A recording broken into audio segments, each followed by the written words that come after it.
तो इसको 90 plus marks in board examination foundation master class में आप सभी का स्वागत है। किसी ब्रिटिशर ने ये कहा था कि अगर भारत के अलावा किसी दूसरे देश में ब्रिटिश डोमिनेंस खत्म हो जाए तो हम सरवाइव कर लेंगे, पर अगर भारत के अंदर ब्रिटिश डोमिनेंस खत्म हो जाए तो हम खत्म हो जाएंगे।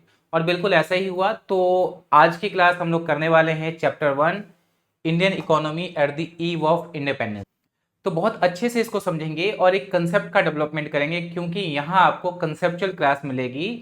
तो चलिए शुरू करते हैं। तो स्टेट ऑफ इंडियन इकोनॉमी को हम लोग 3 टाइप से समझेंगे। पहला है टिल इंडिपेंडेंस, देन उसके बाद 1950 टू 1990 एंड 1990 ऑनवर्ड्स। देखो, ब्रिटिशर का जो रूल रहा वो एक्सप्लॉयटेशन पर बेस्ड था। वो इंडिया में आए तो वो इंडियन बनकर नहीं रहे, वो फॉरेनर ही बने रहे और इंडिया को एक्सप्लोइटेट करते रहे। जबकि दूसरे जो फॉरेनर्स आए उन्होंने इंडिया में आकर डेवलपमेंट किया, पर ब्रिटिशर ने ऐसा कुछ नहीं किया। देन हम इंडिपेंडेंट हो गए और उसके बाद 1950 से 1990, मतलब आफ्टर इंडिपेंडेंट टू 1990 की बात हो रही है। इसमें देखो, हम डोमिनेंस से फ्री हुए थे, तो उस कंडीशन में ये जरूरी था कि हमारी इकोनॉमी क्लोज रहे। तो क्लोज इकोनॉमी कौन सी होती है? जिसमें एक्सपोर्ट इंपोर्ट नहीं होता। क्या नहीं होता है? एक्सपोर्ट इंपोर्ट नहीं होता। क्योंकि अगर हम ओपन कर देते तो हो सकता था कि फिर से हमारे ऊपर डोमिनेंस हो जाए किसी फॉरेन नेशन का। और इस दौरान क्या हुआ कि ज्यादातर हमने किस पे रिलायंस दिखाया? पब्लिक सेक्टर पर। कि वही वाली बात है कि अगर प्राइवेट सेक्टर को हम यहाँ पे मौका दे देते तो हो सकता था कि वो हमारी मार्केट को खा सकती थी, क्योंकि उनका मेन मोटिव होता है प्रॉफिट मैक्सिमाइजेशन करना। देन उसके बाद एक सिचुएशन आई कि इंडिया के अंदर 15 दिन चलाने के लिए भी फॉरेन रिजर्व नहीं बचे, तो हमें वर्ल्ड बैंक और आईएमएफ के पास जाना पड़ा।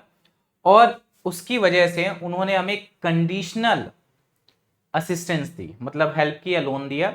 और उनकी कंडीशन क्या थी कि भाई अपनी इकोनॉमी को ओपन करोगे, क्लोज से क्या करोगे? ओपन करोगे। और ओपन इकोनॉमी कौन सी होती है? जिसमें एक्सपोर्ट इंपोर्ट होता है। इसी के थ्रू हमने न्यू इकोनॉमिक पॉलिसी भी अपनाया, ठीक है, जिसको हम लोग इकोनॉमिक रिफॉर्म्स के नाम से जानते हैं। और इसके थ्रू एलपीजी लेकर आए। एलपीजी का मतलब ये मत समझना कि जो हमारे घर में सिलेंडर होते हैं जिससे हमारा खाना बनता है वो। यहाँ एलपीजी का मतलब है लिबरलाइजेशन, पी का मतलब है प्राइवेटाइजेशन,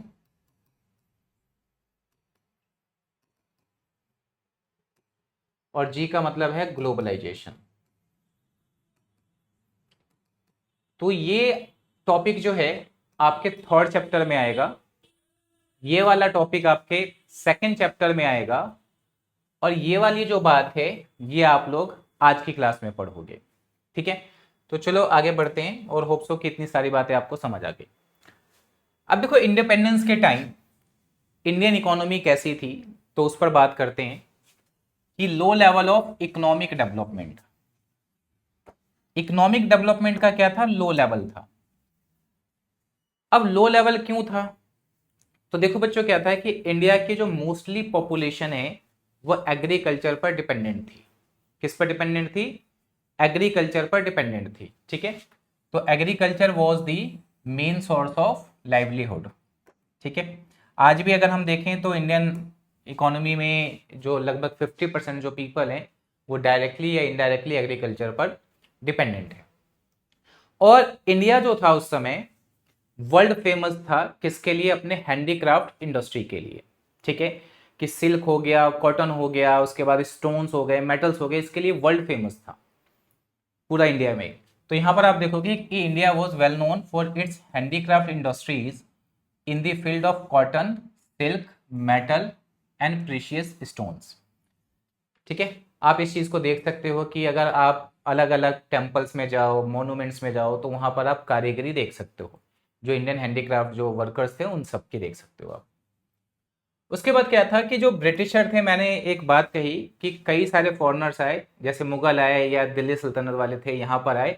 ठीक है कि उनका अपना इंटरेस्ट था, पर यहाँ पर आकर उन्होंने डेवलपमेंट्स भी किए। बट ब्रिटिशर जो थे वो ब्रिटिशर ही बने रहे। उन्होंने इंडिया के डेवलपमेंट पर कोई ध्यान नहीं दिया, सिर्फ अपने इंटरेस्ट पर बात की, ठीक है।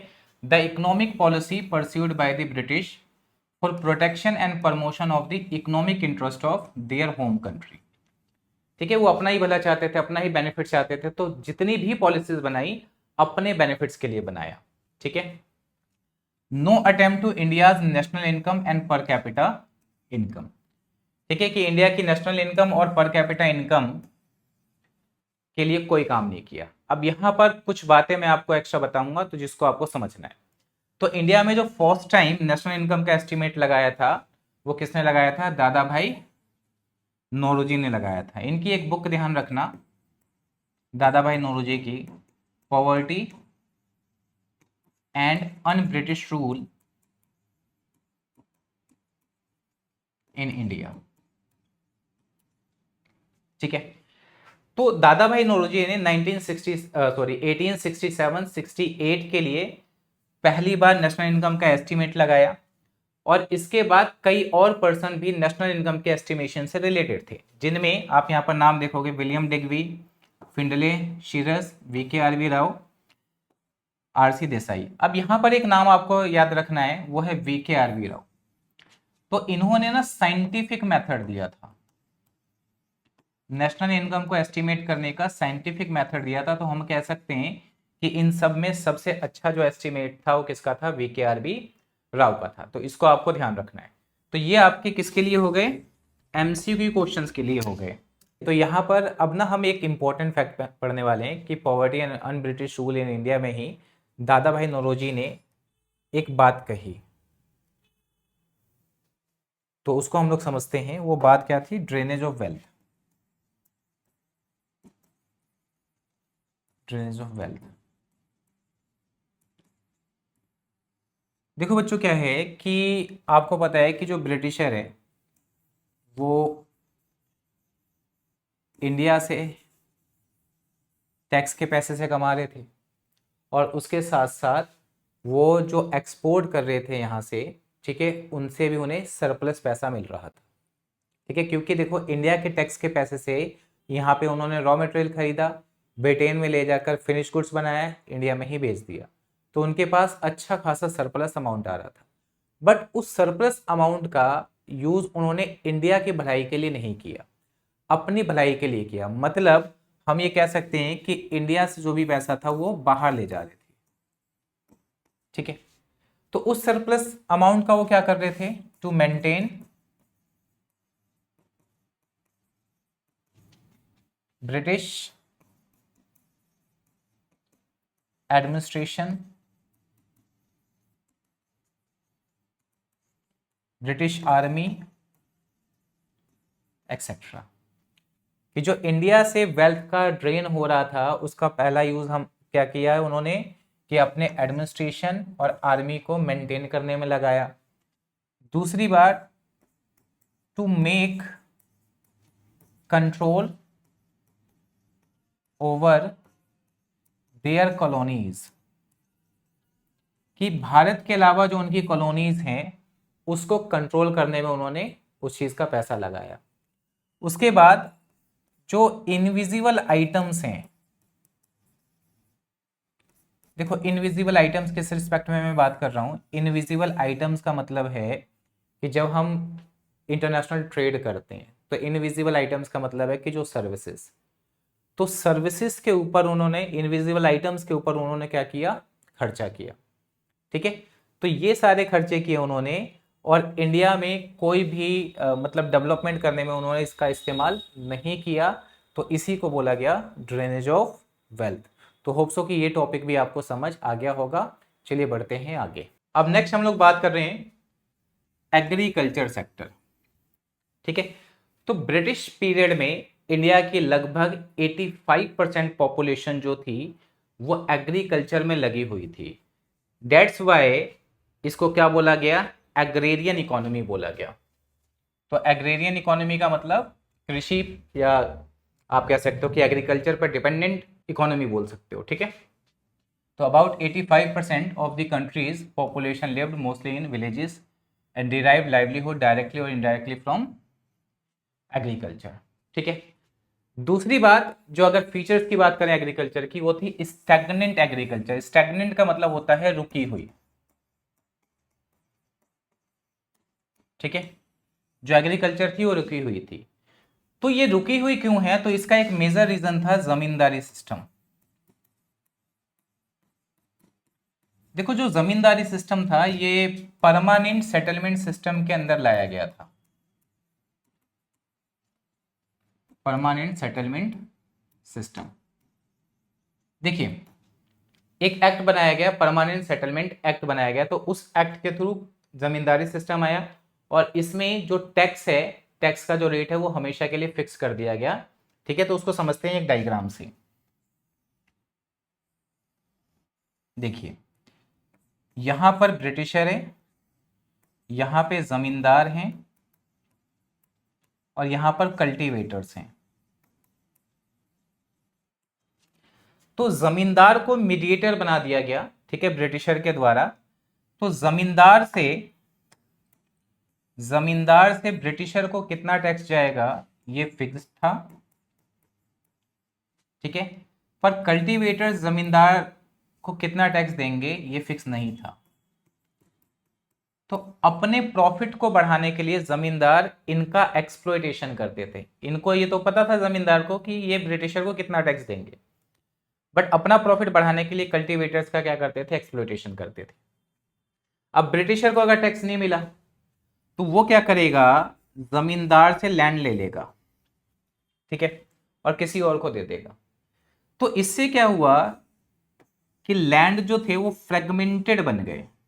आप ये ध्यान रखना, यही सब कुछ आप जब चैप्टर 2 पढ़ोगे तो आने वाला है। तो जो लैंड होल्डिंग्स थी वो फ्रेगमेंटेड हो गई। क्या हो गई, ध्यान रखना इस सिस्टम से, फ्रेगमेंटेड लैंड होल्डिंग्स, ठीक है। अब ये जमींदारों की रिस्पॉन्सिबिलिटी बनती थी कि भाई वो इरिगेशन सिस्टम को अच्छा करे, इनके लिए इनपुट्स दे, ठीक है, मतलब जो मॉडर्न इनपुट्स है थोड़ा सा दे दे इनको, फर्टिलाइजर दे दे जिससे ये फार्मिंग कर पाए। बट ऐसा कुछ भी नहीं किया, ये आप अपने आंसर में मेंशन करोगे, ठीक है, कि no improvement in irrigation, modern inputs और फर्टिलाइजर्स एक्सेट्रा, ठीक है, ये सारी बातें होगी। तो जमींदारी जो सिस्टम था इंट्रोड्यूस इन बंगाल, बिहार, उड़ीसा। आज के डेट में बिहार उड़ीसा है, पहले तो नहीं था, तो बंगाल के ही अंदर में आती थी कई सारी जो चीज़ें हैं, तो इसको आप लोग ध्यान रखेंगे, ठीक है। तो agriculture productivity became low through in absolute terms due to zamindari system. तो एग्रीकल्चर में कोई इंप्रूवमेंट नहीं हुआ, तो इसलिए क्या रहा, वो स्टैग्नेंट हुआ रहा, रुकी हुई रहा। देन उसके बाद होता है कमर्शियलाइजेशन ऑफ एग्रीकल्चर। तो इसमें भी ब्रिटिशर का जो था वो सेल्फ मोटिव था, सेल्फ बेनिफिट था, इसलिए उनको किया, ठीक है। देखो कमर्शियलाइजेशन ऑफ एग्रीकल्चर का मतलब है कि जिस फसल को बेचकर कैश आ जाएगा, जिस फसल को बेच के क्या आ जाएगा, कैश आ जाएगा। जैसे कॉफी, टी, इंडिगो। तो यहां पर हमें क्या ध्यान रखना है, इंडिगो ध्यान रखना है, क्योंकि जो ब्रिटिशर थे उन्होंने इंडियन फार्मर्स को पुश किया कि भाई आप इंडिगो की फार्मिंग करो, ठीक है, क्योंकि उसकी यूरोप में बहुत ज़्यादा डिमांड थी और अगर वो अपने लैंड्स पे कराते तो लैंड अनफर्टाइल हो जाता है इसकी वजह से। तो उन्होंने इंडियन फार्मर्स को क्या किया, पुश किया कि भाई आप इंडिगो उगाओ, तो इसी को बोला गया कमर्शियलाइजेशन ऑफ एग्रीकल्चर, ठीक है। तो some evidence of a relatively higher yield of cash crops in certain areas of the country, ठीक है।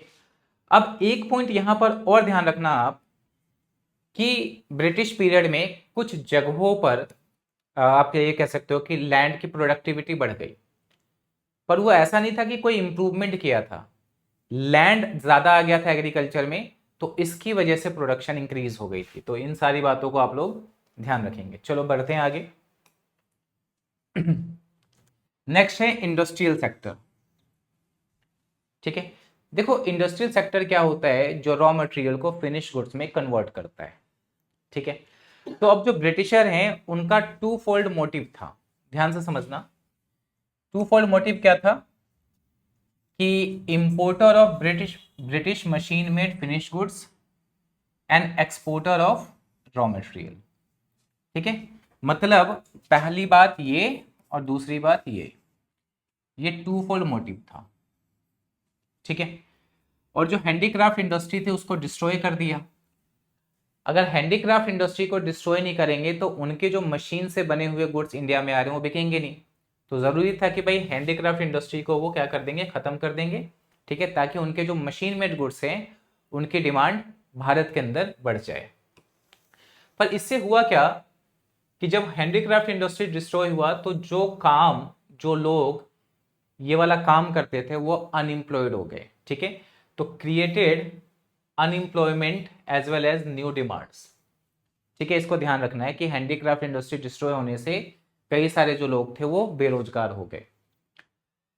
अब यहां पर एक और बात समझना कि second half of 19th century, ठीक है, मतलब हम ये कह सकते हैं कि 1850s के बाद में कुछ डेवलपमेंट्स होने शुरू हुए, कुछ इंडस्ट्रीज वगैरह में क्या होने शुरू हुए, कुछ डेवलपमेंट्स होने शुरू हुए।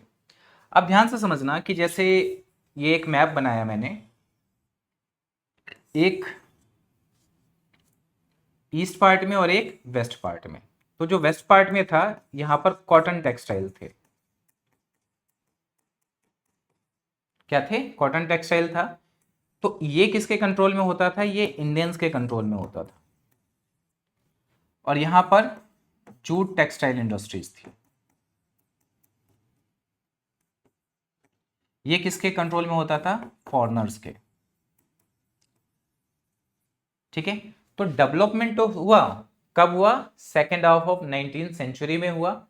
पर यहां पर भी आप देखोगे कि जूट वाला पार्ट किसके कंट्रोल में, फॉरेनर्स के, और जो कॉटन वाला जो है वो इंडियंस के। और कुछ जो इंडस्ट्रीज स्टैब्लिश हुई भी तो वो इंडियन के कंट्रीब्यूशन से हुआ था। जैसे एक यहाँ पे फैक्ट ध्यान रखना, TISCO, Tata iron and steel company, ये स्टैब्लिश हुई थी 1907 में। ये एमसीक्यू में क्वेश्चन आ सकता है, ठीक है। तो ब्रिटिशर ने कोई भी, आप ये कह सकते हो कि कैपिटल गुड्स इंडस्ट्री को लगाने में कोई ध्यान नहीं दिया, ठीक है, क्योंकि अगर वो यहाँ लगा देते तो यहाँ पर प्रोडक्शन होने लग जाता और उनका ब्रिटेन में जो फाइनल गुड्स बन रहे हैं वो इंडिया में फिर बिक नहीं पाते। तो इसलिए यहाँ पर उन्होंने कोई भी कैपिटल गुड्स इंडस्ट्री नहीं लगाई, ठीक है। तो होप सो कि ये सारी बातें आप लोगों को अच्छे से समझ आ गई होंगी। अब हम लोग बढ़ रहे हैं आगे। अब नेक्स्ट आता है फॉरेन ट्रेड, ठीक है। तो फॉरेन ट्रेड को थोड़ा ध्यान से समझना है, डायग्राम का मैं यूज करूंगा जिससे आपको आसानी से समझ आ जाए, ठीक है। देखो बच्चों क्या है, ये मान लो ब्रिटेन है और ये इंडिया है। तो इंडिया से रॉ मटेरियल एक्सपोर्ट हो रहा है, ठीक है। अब ये रॉ मटेरियल क्या है भाई, तो आप देखोगे कि रॉ सिल्क, कॉटन, वूल, शुगर, इंडिगो, ये सब ये क्या हो रहे हैं, एक्सपोर्ट हो रहे हैं इंडिया से ब्रिटेन के अंदर। अब ब्रिटेन में क्योंकि इंडस्ट्रियलाइजेशन हुआ था 1750s में तो वहां पे मशीनें आ गई थी। तो मशीन से वो क्या करते, इसी को फिनिश गुड्स में कन्वर्ट करते और भारत भेज देते, ठीक है। तो ब्रिटेन से क्या आ रहा है भाई, फिनिश गुड्स आ रहा है। तो जो हमने रॉ मटेरियल भेजा था, जैसे कॉटन भेजा तो कॉटन, सिल्क भेजा तो सिल्क, वुल भेजा तो वुलन क्लॉथ्स, और कुछ लाइट मशीनरी वगैरह भी भारत में आने लग गई थी, ठीक है। तो इस बात को आप लोग ध्यान रखोगे, ठीक है। अब देखो आगे कुछ और भी बातें हमें ये समझनी है कि इंडिया के ट्रेड पर आधे से ज्यादा कंट्रोल, मतलब 50% से ज्यादा पार्ट जो था, डोमिनेंस जो था या कंट्रोल जो था वो ब्रिटिशर का था। और बाकी जो बच गया उसमें पर्शिया, जिसे आज हम ईरान के नाम से जानते हैं, सेलोन जिसको श्रीलंका के नाम से जानते हैं, और चाइना में ट्रेड होता था, ठीक है। तो more than of India's half foreign trade was restricted to Britain, while the rest was allowed with a few other countries like China, Ceylon, Sri Lanka and Persia. अब इसमें और ज्यादा मूवमेंट किसकी वजह से आया, जब स्वेज कैनाल बना, कब, जिस ईयर में गांधी जी का जन्म हुआ 1869 में। और स्वेज कैनाल के बनने से इंडिया और यूरोप के बीच का जो डिस्टेंस है लगभग 7000 किलोमीटर कम हो गया, ठीक है, तो इससे और ज्यादा मूवमेंट हो गई। अब समझते हैं थोड़ा सा स्वेज कैनाल को। देखो ये रेड सी वाला पार्ट है, ठीक है, ये पूरा मेडिटेरियन सी है, यहाँ पे पोर्ट सईद है, ठीक है, और पोर्ट सईद से यहाँ से चीजें जुड़ेंगी और रेड सी होते हुए इंडिया पहुंच जाएंगी। तो यूरोप से जो गुड्स एंड सर्विसेज है उसका पहुंचना क्या हो गया, आसान हो गया, ठीक है, इसको हमें ध्यान रखना है। तो होप्सो कि इतनी बातें आप लोगों को बिल्कुल समझ आ गई होंगी। और कई सारे जो स्कॉलर्स थे उन्होंने ये कहा कि भाई इंडिया जो था ना वो इजिप्ट से ज्यादा मालदार था, ठीक है, तो इसको हमें ध्यान रखना है। चलो आगे बढ़ते हैं। नेक्स्ट है डेमोग्राफिक कंडीशंस। तो हम लोग डेमोग्राफिक कंडीशंस की बात कर रहे हैं कि किस टाइप का था। देखो ये भी खराब ही था, क्या था, ये भी खराब था। तो पहली बात कि पॉपुलेशन सेंसस पर करते हैं। किस पर, पॉपुलेशन सेंसस। देखो फर्स्ट जो पॉपुलेशन सेंसस था, फर्स्ट पॉपुलेशन सेंसस 1872 में आया था, बट इसमें कुछ गड़बड़ियां थी, ठीक है, तो इसको जनरली फर्स्ट नहीं माना जाता, पर फर्स्ट यही था। देन उसके बाद 1881 में पॉपुलेशन सेंसस आया, ठीक है, और इसमें उस कमी को दूर किया गया। और 1881 के बाद हर 10 साल में पॉपुलेशन सेंसस आता है, ठीक है। तो ये कुछ फैक्चुअल बातें हैं जो आपके एग्जाम्स में आ सकती है। तो ये वाली बात मैंने आपको समझा दिया, ठीक है। अब दूसरी बात, एक इंपॉर्टेंट बात आप ये समझना कि 1881 से पॉपुलेशन सेंसस कलेक्ट होना शुरू हुआ और हर 10 साल में पॉपुलेशन सेंसस आता है। तो 1911 तक जब पॉपुलेशन सेंसस आया तो पॉपुलेशन इंडिया की बढ़ रही थी, पर 1921 में जब आया पॉपुलेशन सेंसस कलेक्ट हुआ तो उसमें 0 पॉइंट समथिंग पॉपुलेशन डाउन हुआ। और ये पहली बार ऐसा था कि भाई पॉपुलेशन डाउन हुआ। और 1921 के बाद आज तक इंडिया की पॉपुलेशन कभी भी नीचे नहीं गई, ऊपर ही बढ़ रहा है। तो इसी रीजन से क्या है कि 1921 को ग्रेट डिवाइडिंग ईयर कहा जाता है। क्या कहा जाता है, ग्रेट डिवाइडिंग ईयर कहा जाता है। तो यहां पर सेकेंड स्टेज 1921 के बाद क्या है, second stage of population transition शुरू होता है। फर्स्ट कहां तक था, 1921 तक था, और सेकेंड स्टेज कब शुरू होता है, 1921 के बाद शुरू होता है। अब यहां पर कुछ इंपॉर्टेंट बातें ध्यान रखो। लिटरेसी रेट, देखो इंडिपेंडेंस के टाइम जो इंडिया की लिटरेसी रेट थी वो 16% थी, और अगर हम फीमेल लिटरेसी रेट की बात करें तो वो लगभग 7% थी, जो बहुत कम है। अब आप कहोगे सर लिटरेसी रेट होता क्या है, तो 7 साल या 7 साल से ज़्यादा एज के जो लोग हैं वो किसी भी एक लैंग्वेज को लिख पढ़ सकते हो, उसको हम लोग लिटरेट बोलते हैं, तो बहुत कम है, ठीक है। Water and airborne diseases due to lack of public facilities, कि पानी से होने वाली बीमारियां ज़्यादा थी, हवा से होने वाली बीमारियां ज़्यादा थी, हवा में फैलने वाली बीमारियां ज़्यादा थी, किसकी वजह से, पब्लिक फैसिलिटी ही अवेलेबल नहीं थी, क्योंकि ब्रिटिशर ने कोई ध्यान नहीं दिया था। इन्फेंट मोर्टेलिटी रेट, अब देखो इन्फेंट मोर्टेलिटी रेट का मतलब क्या है कि मान लो आज कुछ बच्चों का 1000 बच्चों का जन्म हुआ और 1 साल के होते होते 1000 में से मान लो 10 मर गए, ठीक है, तो उसको हम लोग क्या बोलते हैं, इन्फेंट मोर्टेलिटी रेट बोलते हैं। कि आज मान लो 1000 बच्चों का जन्म हुआ और 1000 में से 1 साल के होते होते कितने बच्चों की डेथ हो गई, उसको हम लोग इन्फेंट मोर्टेलिटी रेट बोलते हैं। 218, अब कितना है, 28/1000। देख रहे हो आप कितनी ज्यादा थी, कि लगभग 1/4 के आसपास बच्चे मर जाते थे 1 साल के होते होते। लाइफ एक्सपेक्टेंसी मतलब ऑन एन एवरेज कितने साल एक व्यक्ति जिंदा रहेगा, क्योंकि पब्लिक फैसिलिटी नहीं थी, सैनिटेशन नहीं था, एपिडेमिक आ गया, कई सारी चीजें थी, क्योंकि हेल्थ फैसिलिटीज का इतना इंप्रूवमेंट नहीं हुआ था, तो इसकी वजह से लाइफ एक्सपेक्टेंसी कितनी थी, 32 ईयर्स थी। आज की डेट में अगर हम लोग बात करें 70 ईयर्स लेना है। तो होप्स हो कि इतनी बातें आप लोगों को समझ आ गई होंगी। अब नेक्स्ट हम लोग यहां पर बात कर रहे हैं ऑक्यूपेशनल स्ट्रक्चर पर, ठीक है, कि कौन से लोग क्या क्या काम कर रहे हैं। तो आपको पता है कि आज की डेट में भी एग्रीकल्चर एक मेजर पार्ट रोल प्ले करता है।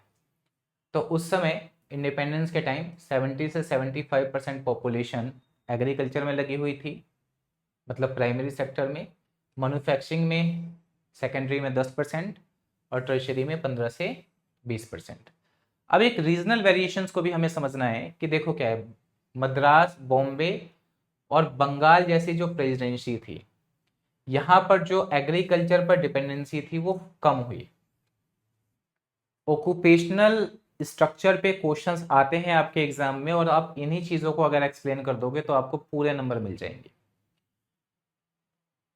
On manufacturing and service sector increase, तो एग्रीकल्चर सेक्टर का कम हुआ और सेकेंडरी और टर्शरी सेक्टर बढ़ गया। कहां पर? बंगाल, बॉम्बे और मद्रास प्रेसिडेंसी में। ठीक है, वहीं उड़ीसा, राजस्थान और पंजाब में एग्रीकल्चर का पार्ट इंक्रीज हो गया।